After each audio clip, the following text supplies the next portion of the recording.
অতিরিক্ত কন্ট্রাক্টধারী বক্তাদেরকে আপনারা 2 বছর দাওয়াত দিবেন না। কমিটি জানে আব্দুল কাইয়ুম মিয়াজি কন্ট্রাক্ট করে 50-60 হাজার টাকা ছাড়া যায় না, তারপরেও তাকে লাগবে। কমিটি জানে হাফিজুর রহমান সিদ্দিকী 70-80 হাজার টাকা ছাড়া যায় না, তারপরেও কমিটির হাফিজুর রহমান সিদ্দিকীকে লাগবে।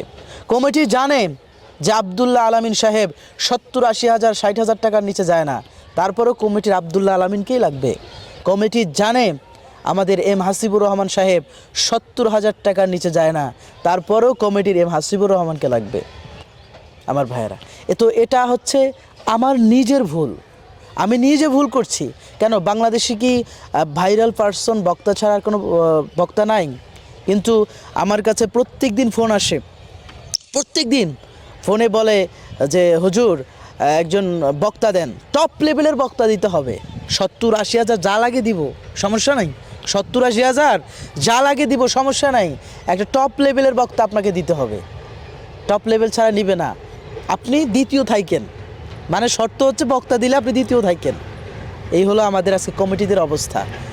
যেই কমিটিরা বলে যে 70-80 হাজার টাকা কেন একজন বক্তাকে দিতে হবে, ওই কমিটিরা মাহফিল করার জন্য তাকেই আবার ডাকে, আর আমাদেরকে 10-15 হাজার 5 হাজার টাকা দিতেই এদের কি বলবো আর টাঙ্কি গরম হয়ে যায়।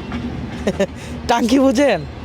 আমি কথাটা বলতে বাধ্য হলাম, কারণ তাদের মাথা গরম হয়ে যায় 5-10 হাজার টাকা দিতে। এমনও টাকা দিয়েছে আমাকে যেটার গাড়ি ভাড়া তো দূরের কথা, অনেক টাকা আমাকে পথ খরচের জন্য নিজের পকেট থেকে টাকা দেওয়া লাগছে।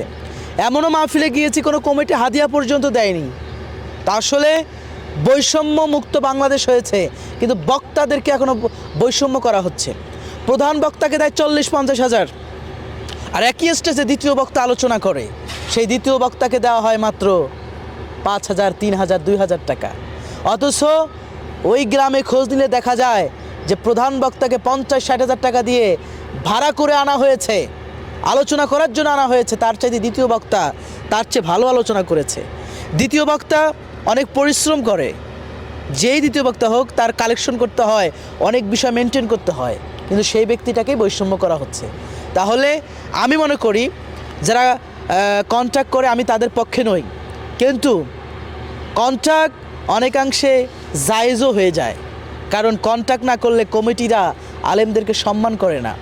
মাহফিলে যাওয়ার পূর্বে হুজুর কোথায় আছেন, হুজুর কোথায় আছেন বারবার ফোন, বিরক্ত হয়ে যায়, কিন্তু যাওয়ার পরে আলোচনা করার পরে কমিটি আমাদেরকে যে সুসম্মানে বিদায় দিবে, বক্তাদেরকে বিদায় দিবে, সেটা পর্যন্ত তারা করে না, অপমান অপদস্থ করা হয়।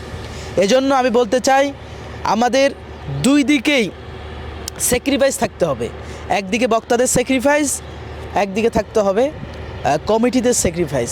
দুইয়ের স্যাক্রিফাইস মিলেই এই কোরআনের ময়দানটা আমাদেরকে টিকায় রাখতে হবে।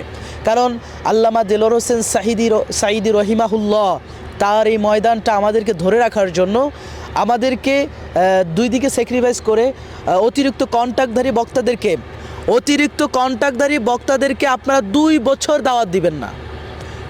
50-60 হাজার টাকা করে যারা জিম্মি করে মানুষের কাছে টাকা নেয়, ওদেরকে আপনারা 2 বছর দাওয়াত দিবেন না। দেখবেন যে 2-1 বছর পরেই আপনাকে তারা ফোন দিয়ে দাওয়াত নেবে, 20-30 হাজার টাকায় তারা মাহফিল করতে বাধ্য হবে।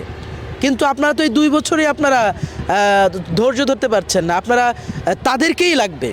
এই কারণে তাদের ডিমান্ড বেড়ে যায়, যার চাহিদা বেশি হয় তার ভাবমূর্তি ডিমান্ডটা বেড়ে যায়। আসলে আমাদের এই জন্য দুই দিকে স্যাক্রিফাইস করতে হবে। আর এখলাসটা তো সোনার হরিণ হয়ে গেছে, কমিটিরও এখলাস থাকতে হবে।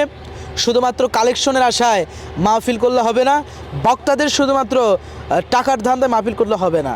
আমাদেরকে দুই দিকে স্যাক্রিফাইস করে আমাদের এই কোরআনের ময়দানটাকে টিকে রাখতে হবে। কারণ এই কোরআনের ময়দান টিকে না থাকলে এই ময়দানগুলোতে আবার আগের মতো গান বাজনা, যাত্রা, প্যান্ডেল যুবকরা আয়োজন করবে। এই জন্য আমাদেরকে এদিকে সতর্ক থাকতে হবে এবং নাস্তিকদের সমালোচনা থেকে মুক্ত থাকার জন্য আলেমদেরকে একতাবদ্ধ হতে হবে। আল্লাহ আমাদের সবাইকে বুঝার তৌফিক দান করুন। আসসালামু আলাইকুম রহমতুল্লাহ।